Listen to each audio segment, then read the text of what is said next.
À quel moment les Africains, la jeunesse africaine et beaucoup, les Africains doivent comprendre que là où il faut défendre ses droits, on ne demande pas à l'aide de quelqu'un. Là où il faut réclamer ce qui est pour toi, on ne demande pas à l'aide de quelqu'un. C'est la justice qui prie. Patrice Talon et la CEDEAO doivent beaucoup aux conducteurs de taxi, aux conducteurs, aux chauffeurs, aux grands économistes, comment on appelle ça, aux grands businessmen. Quand on a fermé la frontière, il y a beaucoup, les gens ont perdu, les gens sont devenus fous. À cause de quoi? La fermeture des frontières. Les gens ont perdu quasiment toute leur économie. Les hommes d'affaires ont perdu des milliards et des milliards. Ils sont partis en fumée. Mais nos pays, personne n'en parle. Pourquoi? Personne n'en parle. Parce que c'est l'Afrique. Parce que nous avons des pouvoirs autoritaires qui ont presque la pression sur nos hommes d'affaires. Nos hommes d'affaires ne peuvent rien. Ces hommes d'affaires ne peuvent rien par rapport à ces pouvoirs. Je ne comprends pas que quelqu'un, au lieu de réclamer son droit, dit à ce qu'on les indemnise, on dit qu'on demande à l'aide à Patrice Talon. Nous allons écouter une vidéo et on va analyser après. Nous saluons monsieur le maire, Inoussa Sabizime. Et nous saluons aussi le président Talon. Nous sommes des conducteurs, gros porteurs.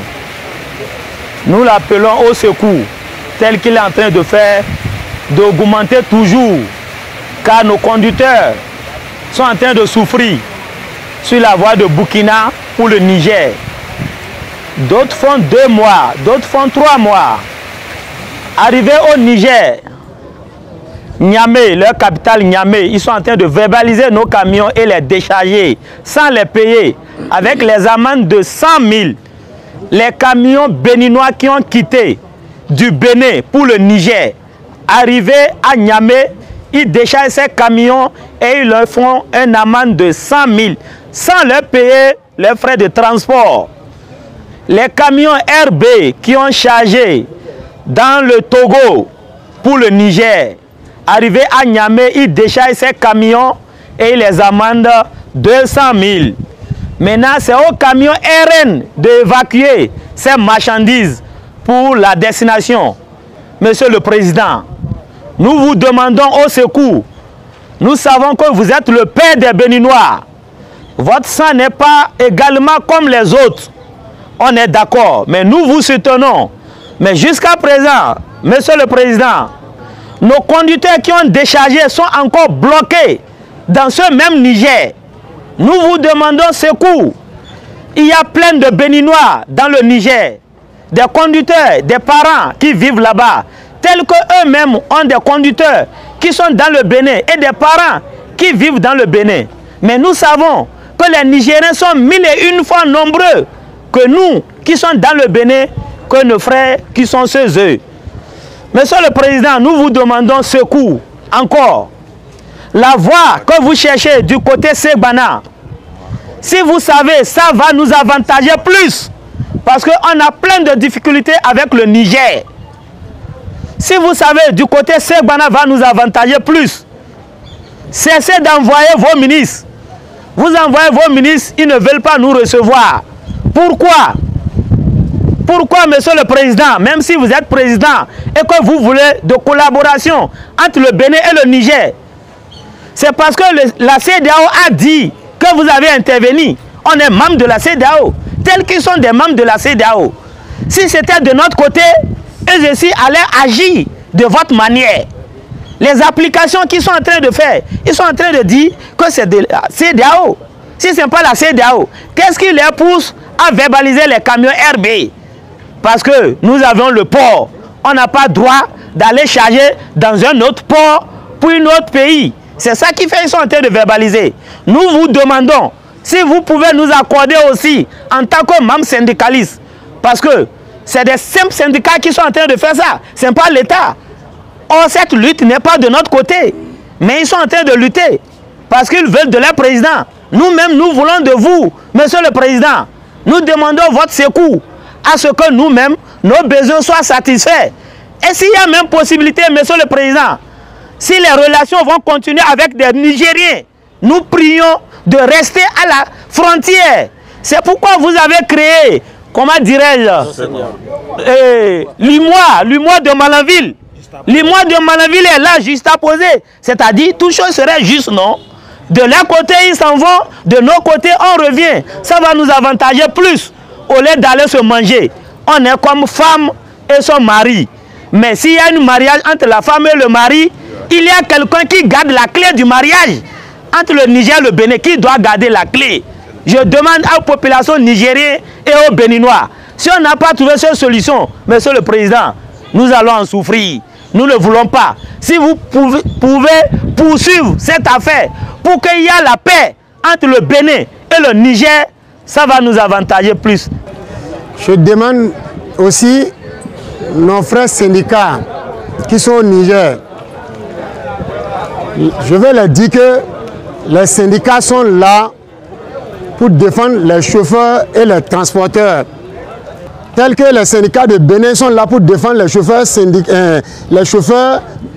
nigériens et les chauffeurs du Bénin. C'est comme ça aussi les syndicats de Niger vont nous défendre. Pourquoi tout ça là? Un camion qui a fait 3 mois, 4 mois à Kaya, il vient à Niamey, on le fait 200 000. Il a combien encore sur lui? Moi, je ne comprends pas. Je demande humblement, si ça ne va pas, nous, on peut décharger chaque fois au Bénin et faire demi-tour au port. Il peut rester aussi à la frontière, côté Gaïa, prendre leurs bagages et amener. Nous, chaque fois, on va les amener décharger. Mais à moins, ces tickets qu'ils ont écrits à nos camions là, nous, présentement à Parakou ici, nous, on va les retourner ça. Chaque RN qui doit venir, à partir de 24 heures, nous-mêmes, on va commencer par les rembourser ces tickets-là. Ces tickets, ça a retourné. Ça, il n'y a pas midi à 14 heures. Ces tickets-là, c'est à retourner. Et on les décharge. On les décharge. Nous-mêmes, on collabore entre frères. On a les bagages qui quittent le Côte d'Ivoire pour le Bénin. Et c'est le RN qui prend ça, on voit ça. Mais comme on veut la bonne marche, notre amitié, chaque fois, on ne veut pas se séparer, on ferme les yeux, on les laisse partir. Mais eux, ils nous ont ouvert les yeux, on doit réclamer notre droit aussi. Moi, je les remercie pour ça. Merci. Bon, en fait, si vous arrivez au Niger et que c'est ça, la même application comme ça, il n'y a pas de problème.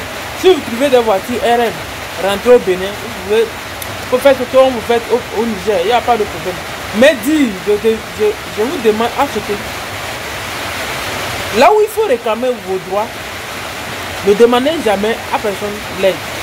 Voilà des gens qui ont perdu leur travail, qui sont des conducteurs, à cause de quoi la fermeture des frontières. Et si c'est, je veux dire aux hommes politiques, que là où on sait que mon pays dépend, mon pays a des intérêts, même quelle que soit la situation, on est le premier à aller rencontrer les personnes pour discuter. On n'est pas les premiers à imposer quoi des sanctions. Aujourd'hui, regardez l'Union européenne. Regardez l'Europe. Quand on a dit pas, ils ont commencé à sanctionner la guerre de l'Ukraine. Actuellement, c'est eux qui subissent plus. C'est eux qui subissent les problèmes de ces sanctions par rapport à la Russie. Parce que la Russie, c'est un pays qui dispose d'énormes richesses naturelles. Et lorsqu'un pays dispose d'énormes richesses naturelles, et même de terres qui produisent plus, dans un domaine agricole, vous ne pouvez pas faire quoi? Anéantir ce pays. Et que vous-même, vous dépendez de cette personne, vous ne pouvez pas. Parce que ce serait difficile à ce qu'on arrive à anéantir la Russie. Parce que la Russie en possède ce qu'il faut fabriquer les nouvelles technologies, ce qu'il faut fabriquer tout. C'est le cas. Aujourd'hui, on dit les routes, tous les chemins mènent à Rome. Patrice Talon, que tu veux ou pas, le Niger peut trouver d'autres solutions. Maintenant, le port de Cotonou, qu'est-ce que vous allez faire avec? La première des choses que tu... Quand le coup d'État est survenu au Niger, la première personne qui devait se rendre au Niger pour négocier, pour demander le retour, pour négocier avec M. Abdraman Tchani, c'était Patrice Talon. Parce que il sait que si la CEDEAO impose des sanctions, c'est son pays qui va partir. Alors il devait prendre son bâton directement voir M. Tchani pour résoudre le tout. Mais il a voulu suivre la CEDEAO. Avec cette CEDEAO, depuis longtemps les gens ne se reconnaissent pas. Voilà ce qui arrive. Et les frères béninois réclamer là-haut, vos rançons, réclamer avec justice et avec pardon.